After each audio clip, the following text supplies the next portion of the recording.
Olá pessoal, como vão? Saúde a todos, bom dia para todos os que me veem em vários países, ou boa tarde ou boa noite.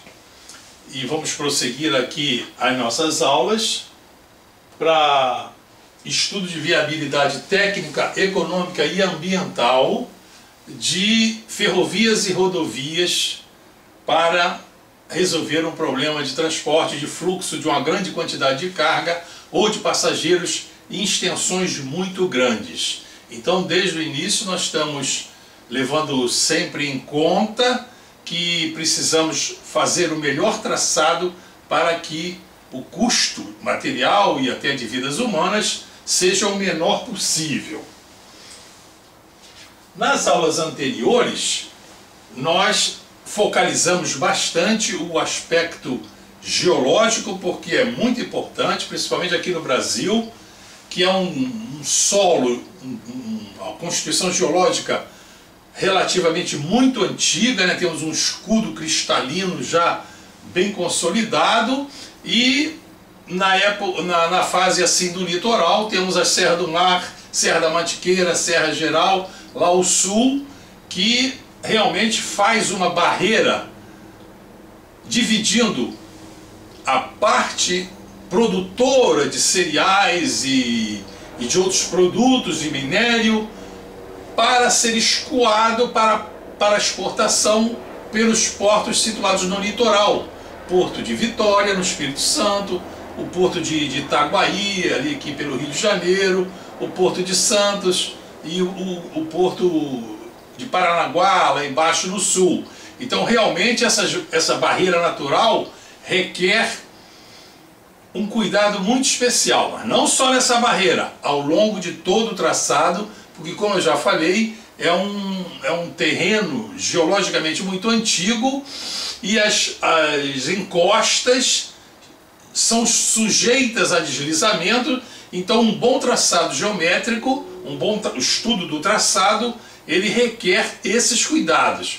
Quer dizer, não basta apenas o aluno ou o topógrafo ou quem quer que seja que pretenda fazer estudo de traçado imaginar que é só ter uma planta com curvas de nível e conhecendo a rampa máxima e o raio mínimo e só respeitando esse aspecto geométrico de raio e rampa e vai conseguir fazer uma estrada de boa qualidade. Isso não há. Isso pode até valer para uma pequena estrada vicinal, que vai resolver alguns problemas assim na área agrícola, mas não nessa parte que nós estamos querendo preparar os alunos. Esse estudo que nós estamos fazendo, ele é baseado no curso que eu e outros professores da UERJ dávamos na Faculdade de Engenharia da UERJ, e eu particularmente também dava essas noções, né, respeitando a medida das atribuições no curso de Engenharia Cartográfica. Então é interessante que o aluno perceba assim para que estamos estudando isso. Talvez fique um pouco enfadonho esses aspectos geológicos, geomorfológicos que estejamos considerando, mas isso é muito útil.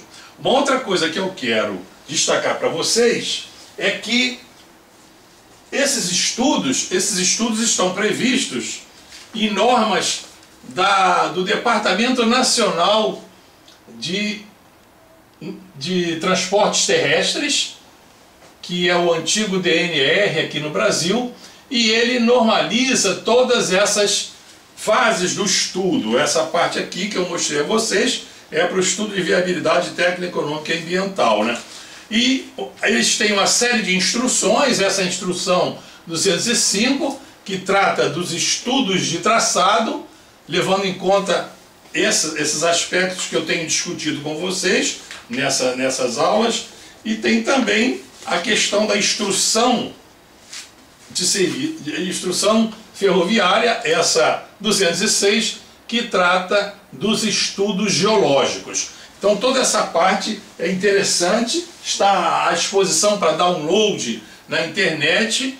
O profissional, né, e o futuro engenheiro pode fazer o download e fazer o estudo para se preparar para fazer um bom traçado. E outra coisa que eu quero salientar é sobre a questão da bibliografia de apoio. Eu me apoiava no meu curso lá, tanto na minha graduação, depois até estudando, na parte de geologia, ó, nesse livro de Geologia Aplicada à Engenharia, do professor Nivaldo José Chiossi. Ele é professor da Faculdade de Mogi das Cruzes, naquele tempo, né? E é geólogo da Promon Engenharia. E essa parte é muito interessante. Ele é uma pessoa que tem muita prática, né? Outro livro que eu me apoiava muito é esses manual de fotogeologia. Então esse manual de fotogeologia, ele dá toda essa base, essa base teórica, né? De geologia, de fotointerpretação, redes de drenagem, tudo que nós estamos falando, ele fala aqui, e tem junto com ele um caderno de fotografias, pares de fotografias em que se faz exercícios da parte teórica colocada aqui. Então, aparentemente, né, parece que é um já superado, mas nessa fase do estudo é muito interessante. E outros livros também de fotointerpretação geológica, na época, esse de Settembrini Ricci, que também segue a mesma linha daquele de fotointerpretação geológica, e tem toda a parte teórica, toda essa parte teórica. Vocês podem ver aqui, por exemplo, essa questão dos padrões de drenagem e outros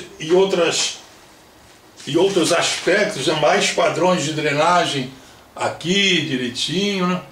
Então, e muitos aspectos da geologia estrutural, tudo direitinho, e da mesma forma, no final do capítulo, o autor ele coloca uma série de pares estereoscópicos para que o estudante ou profissional possa praticar tudo isso que é dado.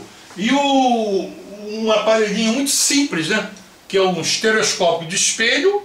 Esse estereoscópio de espelho, junto com dois pares, né? Dois pares de fotografias aéreas, né?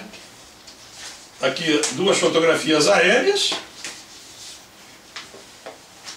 Então esses pares de fotografias aéreas colocados corretamente, isso aqui é como se fosse colocasse em cima de uma mesa, e o analista, né, o fotointérprete, colocando o estereoscópio de espelhos, de bolso, né? O de espelhos é o maior, sobre o par de fotografias, pode então ver em 3 dimensões e fazer todos aqueles estudos que eu falei a vocês e passar depois todos esses estudos para as cartas topográficas, e assim ficava tudo georreferenciado. Um outro livro interessante que eu sempre usei e usava como fonte nas minhas aulas e nos meus trabalhos profissionais, esse manual de fotografia aérea, que também segue a mesma linha, né? Segue a mesma linha. Esse manual mostra assim vários exemplos de fotografias aéreas, a sua interpretação e já a carta topográfica correspondente a elas, para que o profissional e o aluno possa fazer essa correspondência. Então esse é um material muito de apoio que se deve levar em conta para se atingir esse propósito de selecionar as melhores faixas de terreno para essa fase de estudo de viabilidade, para essa fase de estudo do traçado, né? Hoje em dia não, desde o tempo que a Xerox se vulgarizou, tem havido uma carência de bibliografia técnica. Os autores não são estimulados a escrever porque a questão dos direitos autorais não é respeitada nas faculdades, né? Aquele livro vai lá para o setor de reprografia, lá para onde tem as máquinas Xerox, e todos os alunos de todos os cursos fazem cópias, e o próprio autor, que se esforçou, que colocou todo o seu esforço ali para fazer um trabalho útil, ele fica sem receber nada e não tem estímulo para fazer isso. E isso ficou agravado modernamente com o Google. O Google acabou de, parece que deu um tiro de misericórdia nos autores, né? Porque a pessoa vai, bota lá algumas palavras-chave e pega assuntos de tudo quanto é jeito e faz download daqui, download dali, e muitas vezes ele não sabe nem o nome dos autores daquele material que ele está pirateando, que ele está pegando. Isso é muito ruim, né? Foi uma parte muito ruim. Mas eu recebi ontem, 9 de novembro de 2018, um comunicado do Yahoo dizendo que lá na Europa estão chegando a um acordo com lá praticamente o dono da Google para que se faça alguma coisa a respeito dessa questão dos direitos autorais. Então talvez venha daí já uma disciplina no Google para que isso possa ser feito. Então isso realmente é uma boa notícia, né, para quem escreve, né? Então isso é interessante, né? Vamos ter novamente a bibliografia técnica na nossa língua, não é preciso recorrer só à língua dos outros, mas dos nossos profissionais que têm sua experiência de vida, escrevem e querem ter uma retribuição do seu esforço. Mas então vamos prosseguir aqui nesse resumo que vimos até agora. Então até agora nós falamos desses estudos de traçado baseados nas normas do DENIT, do Departamento Nacional de Transportes Terrestres. E o DENIT, vocês quando lerem essas instruções vão ver, ele exige que se faça 3 traçados rodoviários e 3 traçados ferroviários, e esses 6 traçados, vamos dizer, 3 de cada modalidade, então sejam feitas todas essas análises, todos esses estudos que nós estamos vendo, né? Então, em cada um desses estudos, para cada um deles, né, todos esses aspectos que nós já vimos têm que ser considerados. Eu vou resumir aqui. Então, há os aspectos geométricos,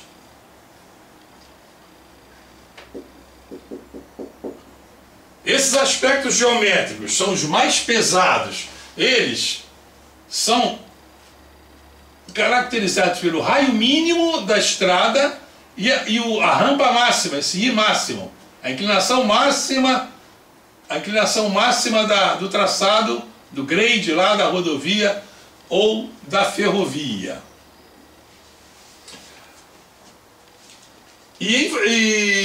Essa rampa mínima e essa rampa máxima e o raio mínimo são estabelecidos de acordo com a classe da estrada.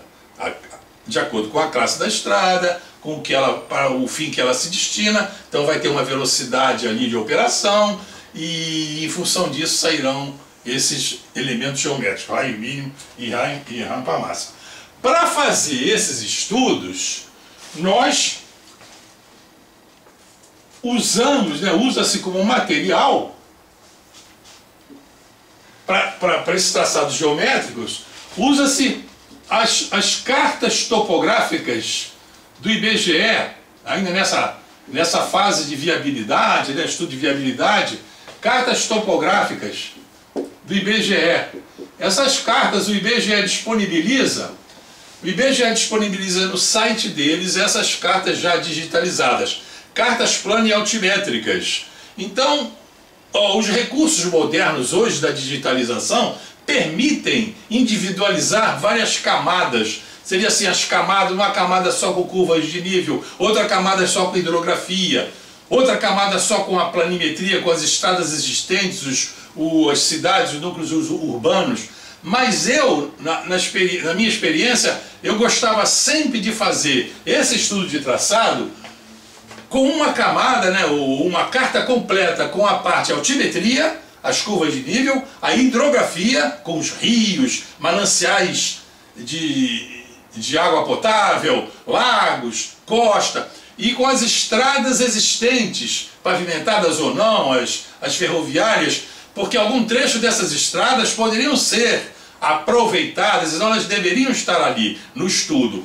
E o condicionante maior justamente é a rampa máxima. Então as curvas de nível aí já são um elemento de apoio que nós temos, eu mostrei a vocês numa dessas aulas anteriores, para que nós possamos fazer uma poligonal de exploração pelas cartas topográficas, uma a uma, ou por cada trecho, para que aquele relevo seja vencido. E nesse percurso, nós já estamos atentos a não cruzar florestas, reservas florestais, reservas indígenas. Então, de certa forma, já estamos preocupados com a questão ambiental, ainda nessa parte geométrica. E usamos também fotografias aéreas, fotografias de radar, usamos as fotografias aéreas, esse telescópio de espelho que nós vimos, tudo direitinho. Um outro aspecto a ser levado em conta é o aspecto geotécnico.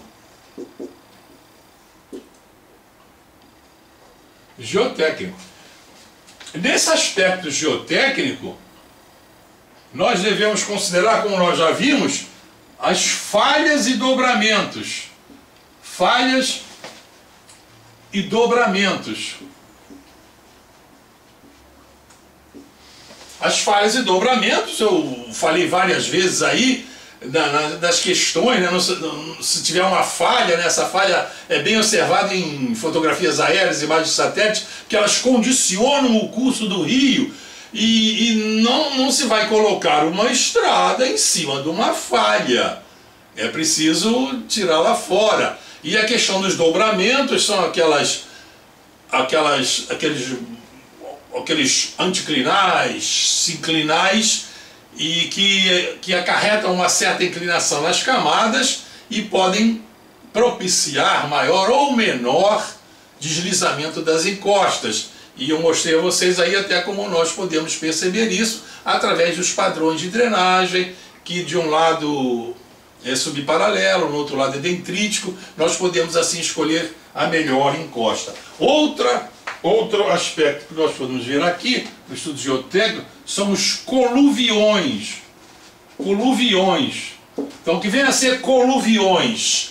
Coluviões são aqueles solos oriundos da ação do intemperismo,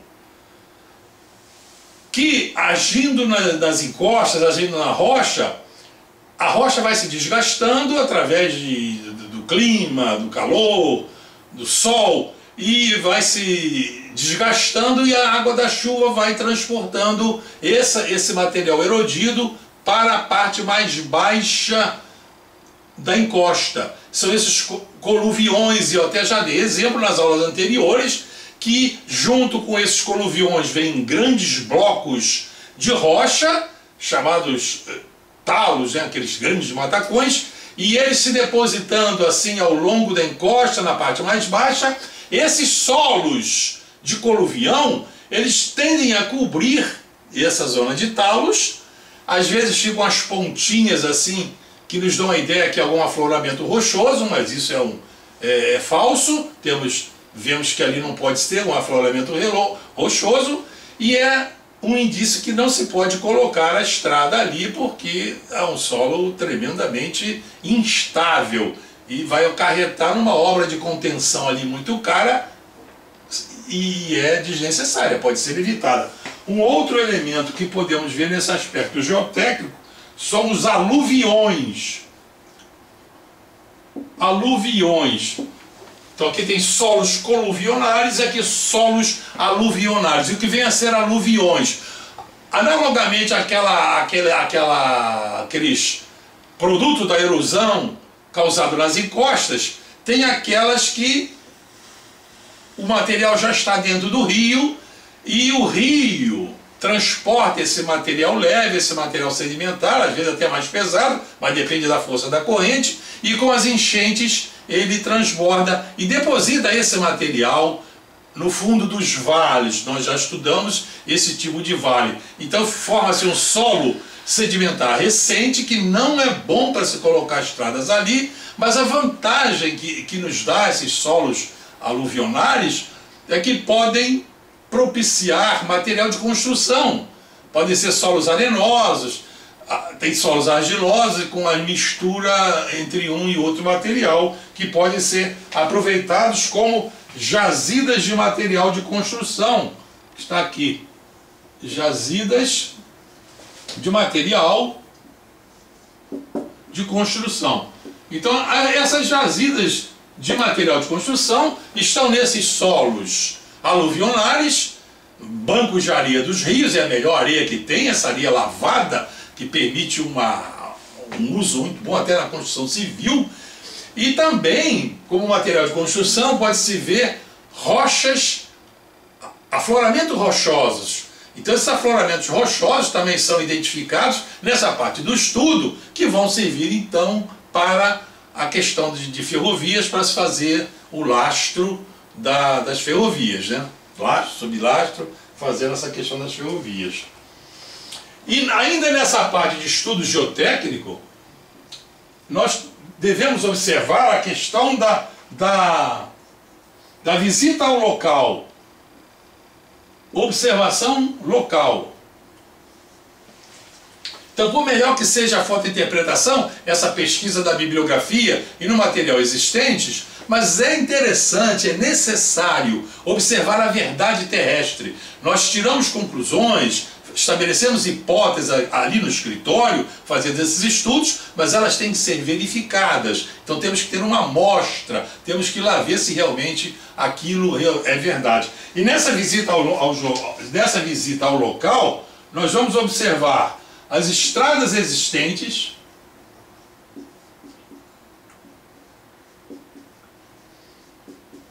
então essas estradas existentes, nós vamos ver a questão da qualidade delas, levantar, isso já se faz também na bibliografia, o tráfego que existe ali naquela estrada, e vamos estabelecer já uma possível ideia de se aproveitar um trecho, se assim a geometria dela permitir para a que nós estamos vendo, que nós estamos falando.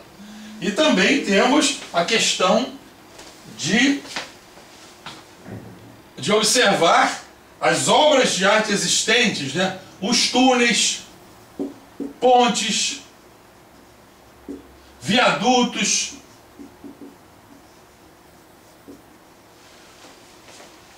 e também temos que observar, em relação às estradas existentes, os cortes que existem nessas estradas. Vamos imaginar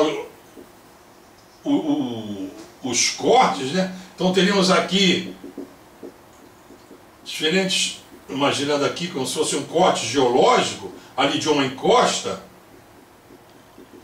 e nós fôssemos então fazer, nós observamos que no corte,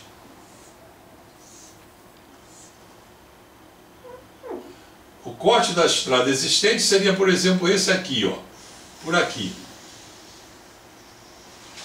Então ali, observando-se essas estradas, nós estamos vendo que percentual ali tem aquela parte do solo já decomposto, onde fica a vegetação, né, onde ficam as árvores.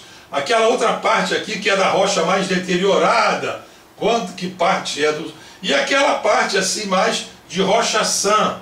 Então isso daqui, essa seção tipo aqui, das estradas existentes, para dar informação como ficará a nossa estrada ali, porque nós vamos precisar, nesse estudo de traçado, para a questão do estudo de viabilidade, fazer uma estimativa do custo de construção. Então temos que ter uma ideia de como será essa construção. E um outro estudo que nós fazemos, um outro estudo, o outro aspecto, né, é o aspecto ambiental. Então temos o geométrico, o geológico e o aspecto ambiental. Fundamentalmente são esses três aspectos que as normas do DENIT se apegam. Nesse aspecto ambiental, nós temos que estar atentos. A enchente máxima, nós já falamos nisso, né? Então, a enchente máxima para tirar o grade da estrada, né? A plataforma, lá quando ela for assim no fundo do vale, tirar essa da enchente máxima. Temos que fazer um levantamento sobre a pluviometria da região.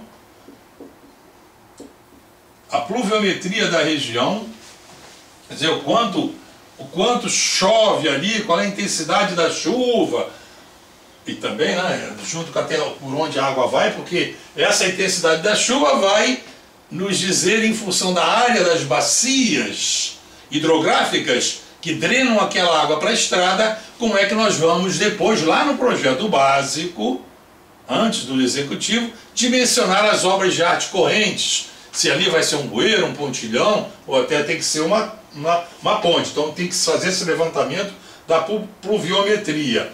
E também do comportamento hidráulico dos rios. Na parte de seca, na parte de chuvosa, né? O comportamento hidráulico dos rios, porque também é importante para a questão, depois lá, de se fazer o projeto das pontes, né? Temos que ver também nesse aspecto ambiental, nos preocupar com a cobertura vegetal,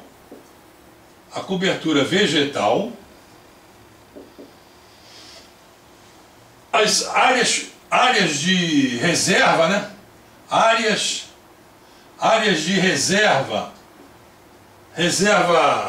biológica, florestal, indígenas, quilombolas, áreas de preservação natural, que às vezes tem jazidas de recursos naturais, como tem muito lá na Roraima, lá onde querem chamar nação dos Yanomamis, tem lá muitas reservas de pedras preciosas, de ouro, de recursos naturais, que ali não está reservado ali, não se pode mexer.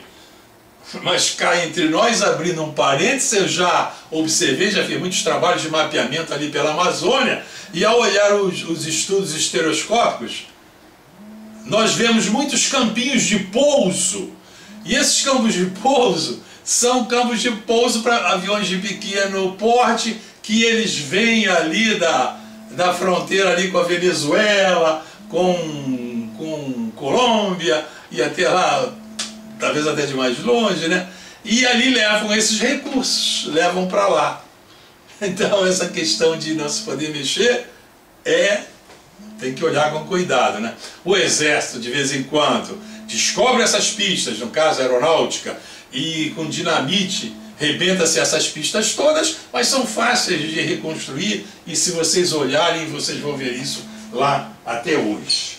Bom, então, isso daqui justamente é um resumo que nós estávamos vendo, né? Esse material usado nessa questão ambiental e na parte geotécnica também tem uma riqueza, uma mina desses materiais no IBGE. Eles disponibilizam arquivos para vários aplicativos, para SIGs, para AutoCAD, com a extensão apropriada para eles, com aquelas cartas, aquele material digital atualizados. Eles atualizam de acordo com os satélites, as imagens dos satélites mais recentes. Então é um material que não pode deixar de ser levado em conta. É uma contribuição muito grande que o IBGE faz, é um trabalho anônimo, mas que deve se valorizar essa questão. Então, nós já estamos vendo aqui, então isso tudo deve ser levado em conta para as 3